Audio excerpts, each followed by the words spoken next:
At this time, we are happy to welcome back to the Prep Mr. John McConnell from the Prep class of 1970.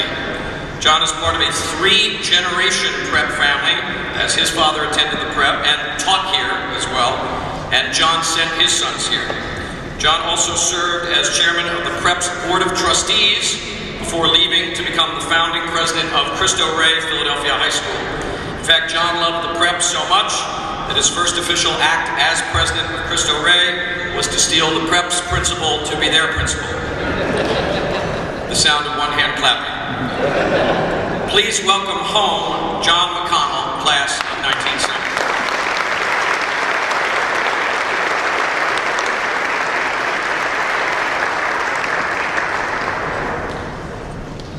I will correct that error, in fact, in just a few minutes.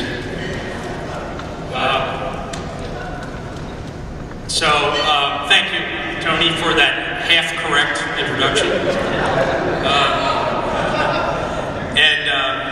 Thank you to Father Burr for inviting me to speak with you today. Father asked me to speak about the Cristo Rey Philadelphia High School, sort of the how and the why we founded this school. And before I start, I want to congratulate Father Burr. Father Burr's been a friend and a mentor to me for a long time.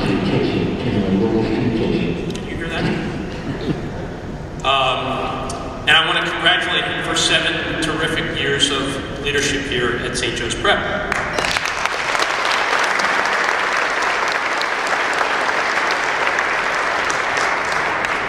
One of the things I want you to understand is all of the connections that exist between our two communities and how essential that has been for our launch of Cristo Rey.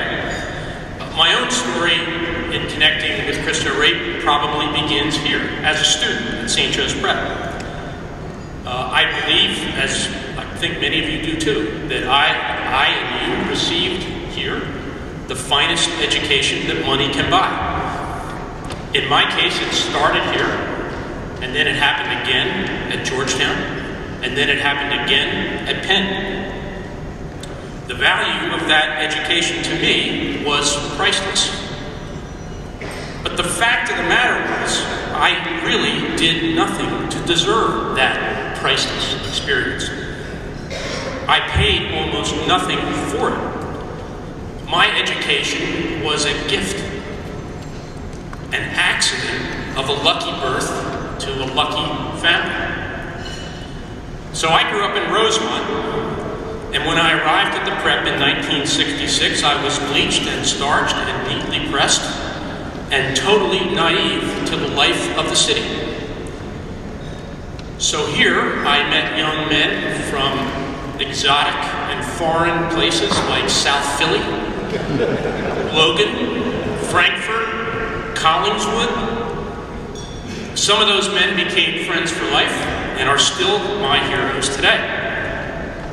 Some of those men are here today, and it's thrilling to be able to speak to them for 10 minutes without interruption. Now, on the surface, my own experience at the Prep seemed ordinary. I was not an athlete. Many of the men here from my class were terrific athletes. I was an ordinary student, but there's no doubt in my mind that something happened here at the Prep to me and most all of my classmates to set us on a path to purposeful and happy lives. So today, I'm the president of Cristo Rey Philadelphia High School. Cristo Rey is a brand new idea for a high school in Philadelphia, but it's not a new idea in the United States.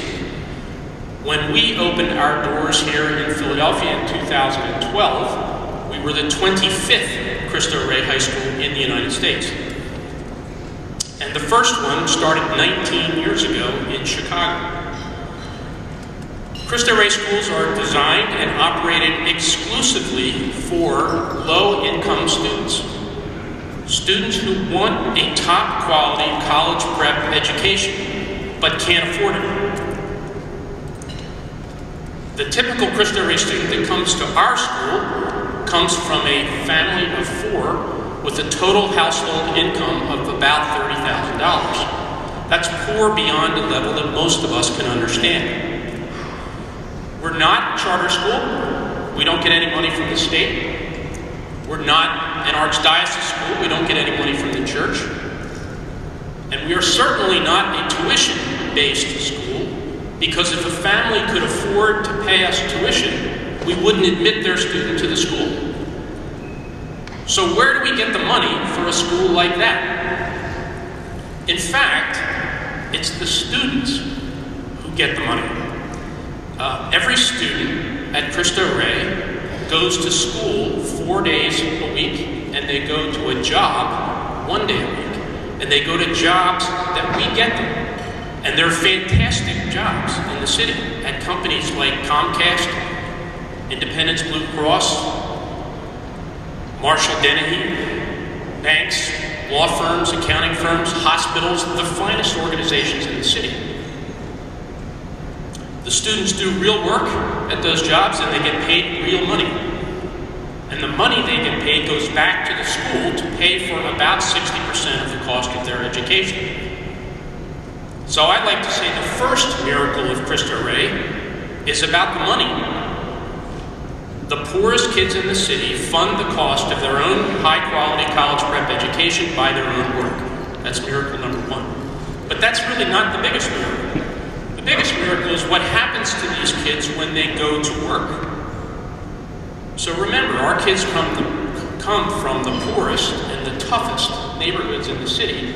Most of them have never worked with college-educated professionals.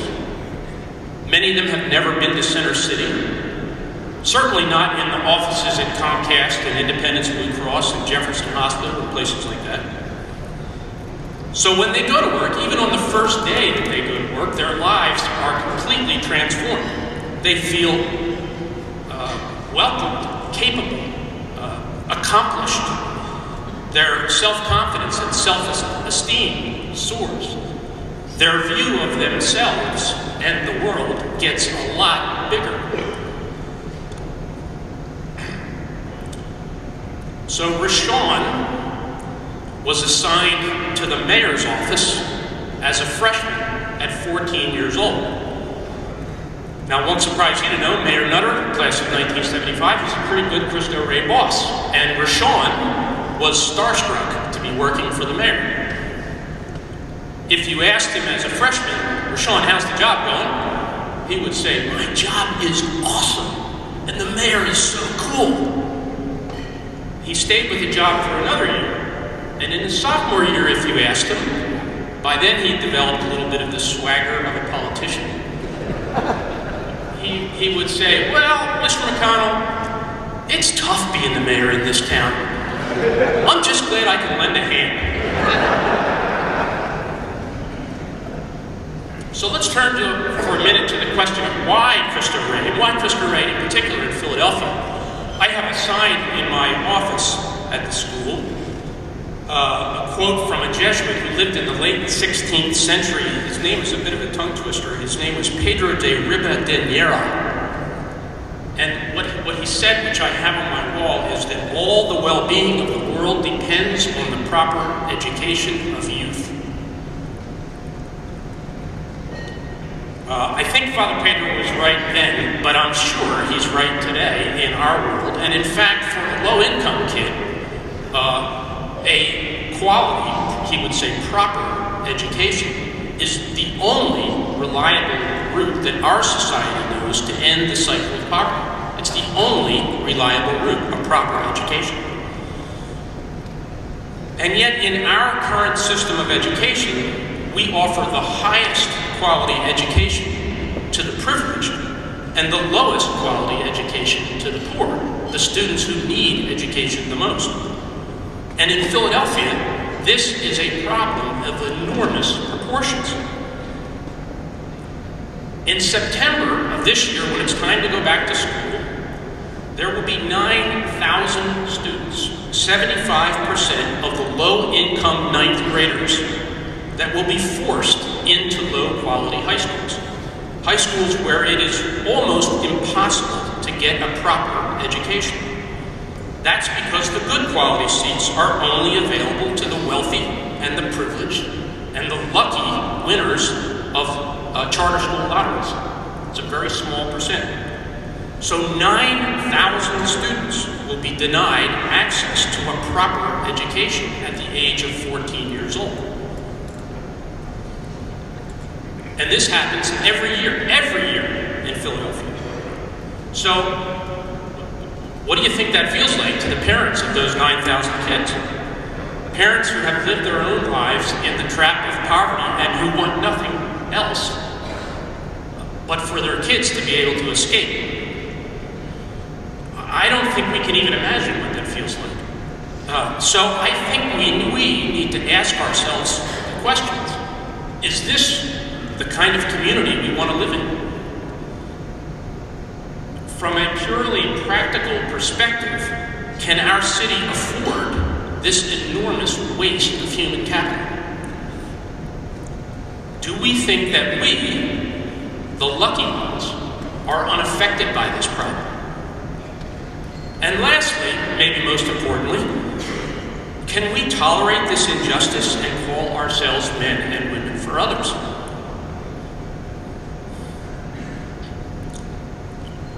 I believe that this is why the St. Joe's Prep community has rallied to support Cristo Rey even from our first beginnings.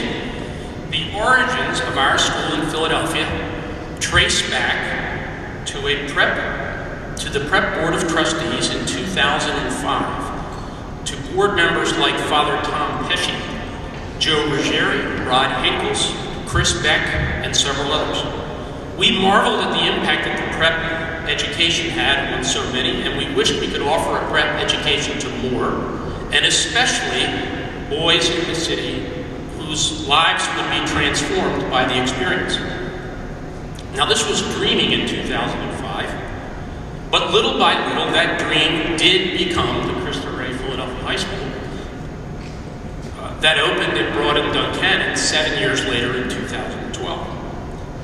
And it was men and women from the prep that led the charge. Father Burr, for example, gave us access to all of the knowledge and know-how and resources for how to run a high school from here at the prep.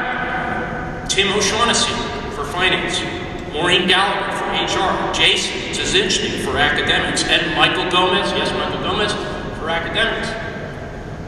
Now, the true story of Michael Gomez is that he is our superstar principal, and Jason Zazinchny is your superstar principal because of Father Burr's extraordinary vision and leadership and generosity.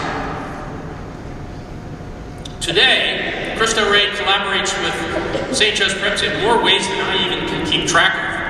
We have 8 prep alums on our board or working in our school.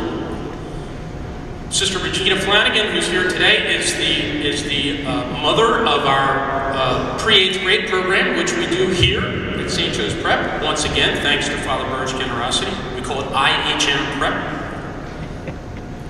Tony recruited our drama director for us.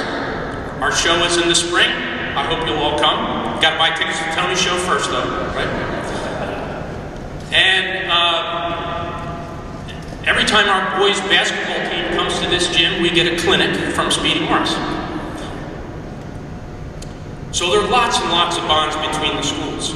And why is this? I believe it's because of the with part.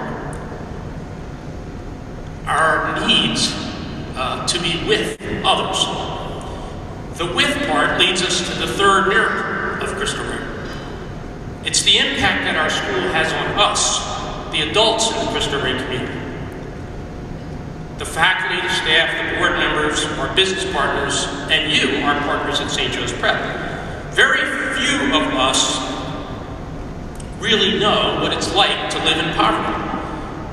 That means we don't understand the lives of 400,000 people in Philadelphia. Our view of the world is narrow, too.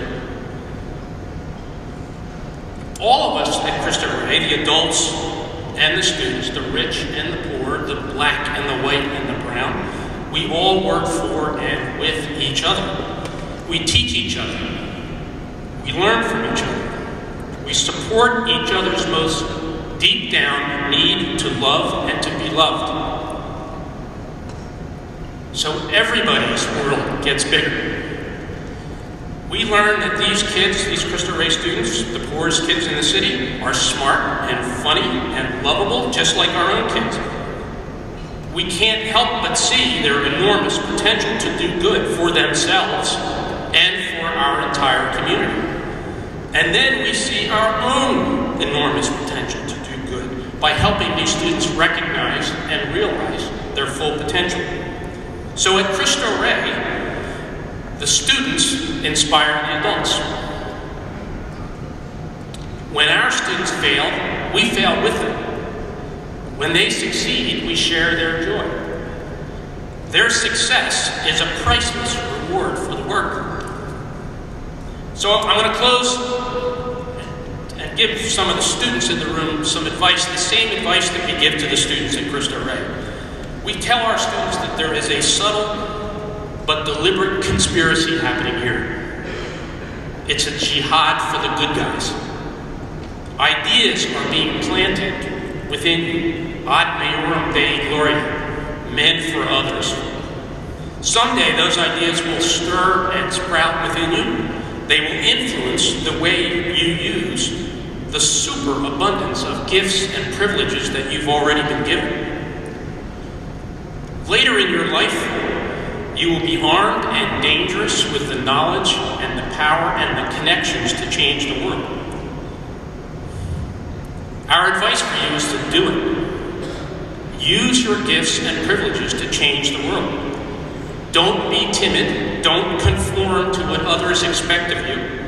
Don't allow bashfulness or phony humility to be excuses for not doing it. For right now, while you're here in school, your job is simple. Do your homework. But later on, watch for your chance. Pray for your chance to change the world. And when that chance comes your way, go for it. Thank you for listening, and go Prep.